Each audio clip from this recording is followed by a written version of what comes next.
chàng cha không ma e cà ri chia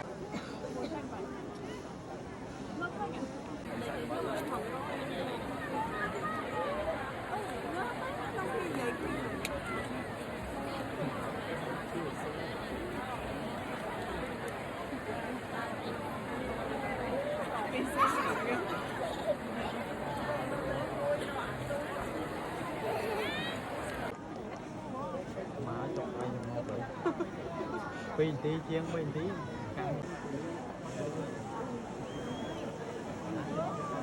ông chia ai cà ri chuyên po đôi chia po này bị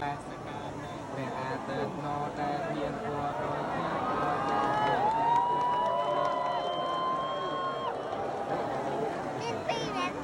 tụi muối thì ta bán bọc mà là chia sau ao mùi riêng về priêm mà nè về tất cả xa và tham về priêm tương lai lai số nạp mà sẽ ca thoái bằng côn cho po bị môn để thọ này để po tương lai nô ít mẹ bạn phơi nào priêm bà rát ni ai tự bạn sớm lại nơi hệ kỳ giá nơi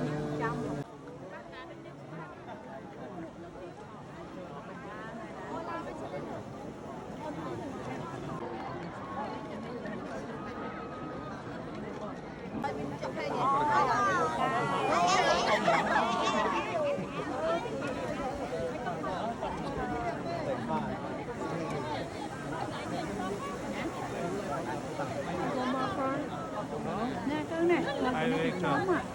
nhé nhé mỗi phí cái bông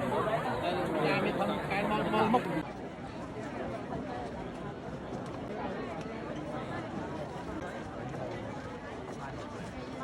如果你啱啱好嗰個遮住咯，呢隻呢個條咯應該平平嘅。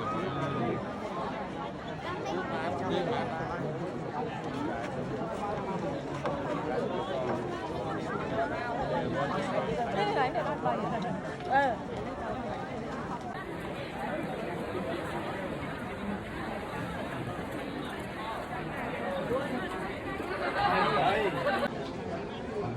xong rồi.